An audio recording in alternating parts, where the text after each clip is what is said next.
The Department of State Open Forum. The whole world is watching this forum because there's so many key information that's being released today. Hi everyone, this is Joseph. Welcome to Aila 2021 Conference, Session 1, Day 3. Let's get started. Good news number 1, the national interest exception now includes economic factors as well. Before it was on there and then it dropped off and now it's back on. Why is that important? It's later on, we'll talk about it. But because business is such a low priority for most consular posts. If you have a business reason that you need to come to the US, it's pretty low on the priority list. There's so many other people that is ahead of you to get in line to get the visa that you're probably not going to get a visa for many, many months, maybe even years. But if you can frame it in the sense of a economic hardship or a significant economic impact, then you can get that emergency pass to get that visa to come to the US. Before, this wasn't even available, but now it is. On the topic of national interest exceptions, if you have a specific reason that you need to come to the US, but your reason doesn't fall in line with all the other national interest exceptions, it's not because of infrastructure, it's not because of health, it's not because of medical or economic or any of those factors listed normally, there is now a catch-all provision that you can use. They taught us on this forum how to apply for it. If you want to find out, go ahead and download this from Aila Agora, and you can find out more. The second thing is a bad news, and that's e-visas. The investment treaty trader visa, it's so low on the priority that people are just not getting interviews or it's being denied or delayed, and it's just a mess all around the world. And the reason for that is because normal business reasons that you're making an investment, you're opening up a shop, is so low on the priority list for people that need to come to the US that they're just not granting these interviews. So that is the bad news.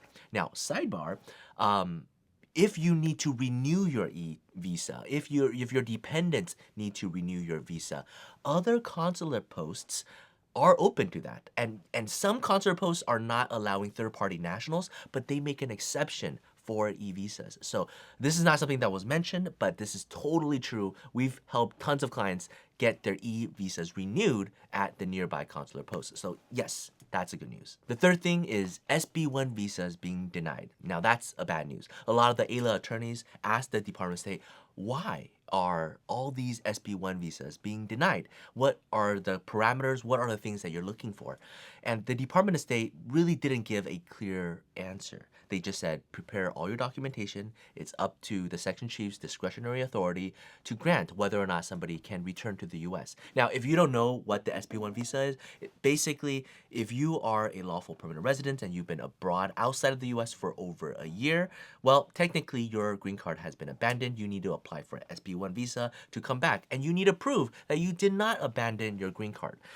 The factors include your trip abroad was temporary and coming back, and US is your permanent home, things like that. And when you hear that, you might think, oh, that's fairly simple. That's pretty obvious. Of course I didn't abandon my green card. That's insane. I filed taxes. I temporarily couldn't go back because of the airplane and pandemic. But yet, a lot of consulates around the world have been denying Sb1 visas. And we kind of knew that already, but this time we got to directly talk to the section chiefs as a whole, and them as a whole basically said, no, you just need to prepare all the documentation. Now, that's very PC. Of course, they can't directly say why and how and all this stuff. And that was actually the same response given by the CBP Open Forum. If you haven't watched my video on the CBP, you should do it now. Okay, now that you've watched the CBP Open Forum, you know exactly what they're saying. Basically, prepare your documents well, and we will adjudicate it on a case-by-case basis. That's the same thing as what the Department of State is saying. Well, why is there such a drastic difference and drastic results, right? CBP officers, generally speaking, in the past year, have been allowing people in, even if they've been out of the country for almost 2 years. Our office, we've represented people who've been outside of the US for 3 years in the past year to come back successfully. Yet, people who've just been out a little bit over a year have been denied the Sb1 visa. Now, no, if your Sb1 visa gets denied and you don't pursue other means, basically your visa just got ripped up, man. That's crazy. Whenever I see an anomaly like this where government actions doesn't quite make sense, my journalistic instincts geek out and I get super excited. And why is this happening? Same set of law, two different agencies, completely drastic different responses. And I think the answer is BATNA, the best alternative negotiated agreement. Basically, the idea is what's the consequence of the case getting denied? So if you are a CBP officer, you're seeing thousands of people before you trying to come to the US, and somebody has been out for a little bit over a year or 2 years, are you gonna execute your authority and make them buy a plane ticket and fly back to their home country for 14 hours? Or are you gonna try to focus on the drug lords that are trying to come in and trying to catch them, right? So you as a CBP officer, your choice of denying somebody entry is compared to all these other people. Now, compared to a visa consular officer where you have to schedule an appointment and you have a one-on-one time for 20 minutes or 30 minutes to review all their documents. And if you deny them, well, they just go back down the street and go back to their home where they've been staying for a year, for 2 years. Yes, it's still canceling a green card, but still, the consequence arguably is not that big. I really don't have an explanation. I know that the consular officers are completely overworked with everything that they're doing, and as we go down the list, we can see all the things that they're struggling with, and so this might be just one of the lowest priorities. But then again, right, if it's such a low priority, just grant the visa and the LPRs can fly back to the US. So I don't know what's going on, but that is my best take on this problem. If you can come up with a better reconciliation about this particular problem, treat it like an LSAT problem, right? What is the best explanation to resolve this inconsistency? Please leave a comment below. Let me know your thoughts. The next thing, and perhaps the biggest thing that everybody wants to know, is what is the priority for immigrant visas and non-immigrant visas? How are the consulates scheduling these interviews? Because their capacity to interview people is still so limited. And so with the limited space available for appointments and all these people want to come to the US, what is the priority list? You're not gonna get this information anywhere else online other than this open forum. That's amazing. So they listed out exactly what their priorities are for immigrant visas and non-immigrant visas. Let me give it to you. Let's start with the non-immigrant visas. The first, if you have urgent need, then the diplomats, then mission critical, urgent food supply shortage if you are here to solve that kind of infrastructure problem.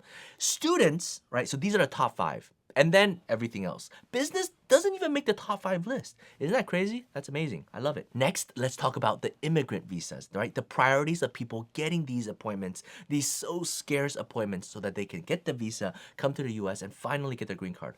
No, many of these people have been waiting for a long time already because immigrant visas, a lot of them have been canceled. So they might have already gotten the immigrant visa a year ago or 2 years ago, but because of all the reasons that happened, they couldn't get it. And now, what are the priorities? The first, people who have been adopted, adoption visas. Second, very closely aligned to that, are the children who's about to age out. Now, if you don't know about immigration law, if you are gonna age out, if your children is past a certain age, then they don't qualify to come with you. So you finally waited many years and suddenly the child is now over 21 and so they can't no longer come with you, and that's a nightmare. So they get priority. After that are the immediate relatives, right? The spouses, the children of US citizens, things like that, immediate relatives. And then family preference cases. And then returning lawful permanent residents. Those are Sb1 visas that we're talking about. Many consulates are designating 1 day a week just for returning residents. There's so many green card holders that are outside of the US and they need to come back home. So 1 day a week designated for them. So those are the top priorities. Pretty much all family-based cases. Again, business not even on the map, right? So if you're EB1, EB2, EB3, EB4, EB5, it doesn't matter how much you invested. If you're an Einstein, if you're like a high executive, sorry, we're not gonna give you the visa appointment to come to the US. You're so low on the priority list right now. Next up is Charlie Oppenheim. Now, if you don't know who he is in charge of the priority dates of who can come in, who can come out across the entire world. He wields an enormous amount of power. There are entire YouTube channels dedicated to following and predicting what he's gonna say. He's a jolly good personality, and of course, during this open forum, he showed up and he gave a lot of good information. I'm not gonna cover that here, but if you're interested, or you're one of those YouTubers that that are dedicated, you need to download this session from Aila Agora right now. Sneak peek, he talked a lot about India, so there's a lot of adjustments that's going on there. The last thing I want to talk about is a concerning trend that we are beginning to see.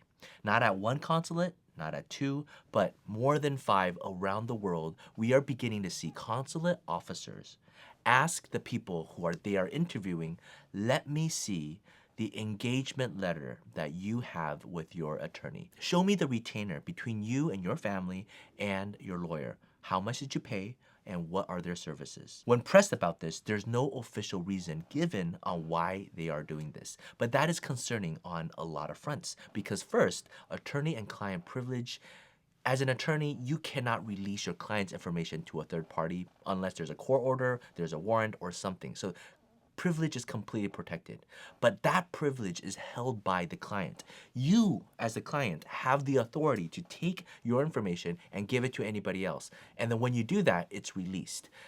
But the thing is, that is concerning, right? Because if the officer is asking you for it, you're sort of in a situation of duress. If you don't give it, well, what happens? Your case might be denied. But if you do give it, well, that becomes concerning as well, because why are they asking it? And how is that even relevant? Now, if I were to venture a guess and give the benefit of the doubt, maybe the Department of State is trying to catch fraud, right? So I know from my personal experience, a lot of consulates are asking, which law firm did you hire? Did you hire a local agent in that country overseas, or did you hire a U.S. law firm? And who and what and where and why? They're asking a lot of these questions, but they're not asking, well, at least from my experience, they haven't actually asked for the retainer yet.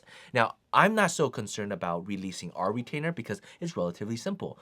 You as the client retained us to apply for the L1 visa or O1 visa, and here's the service and here's the price. That's it. It's very straightforward. There's nothing unique about it. But maybe there are certain firms outside of the US or in the US, or maybe some clients, they haven't even officially hired a law firm. They hired an agent hired another agent hired a law firm, and they're getting scammed. So for whatever reason, there is now a movement that consular officers are asking for the engagement letters between the client themselves and the law firm. And if not provided, drastic consequences will happen. So that is something that's on trend.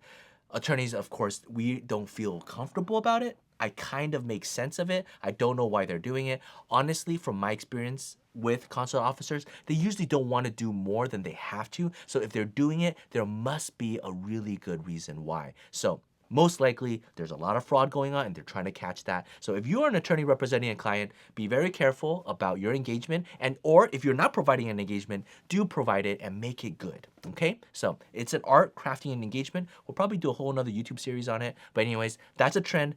There's so many good information provided in this open forum. This is probably the one that everybody's watching, been waiting for. So if you haven't had a chance, and there's so many other things, by the way, that were talked about that I couldn't cover in this short amount of time. So please get it from Aila Agora or Aila University. I just got the email from them.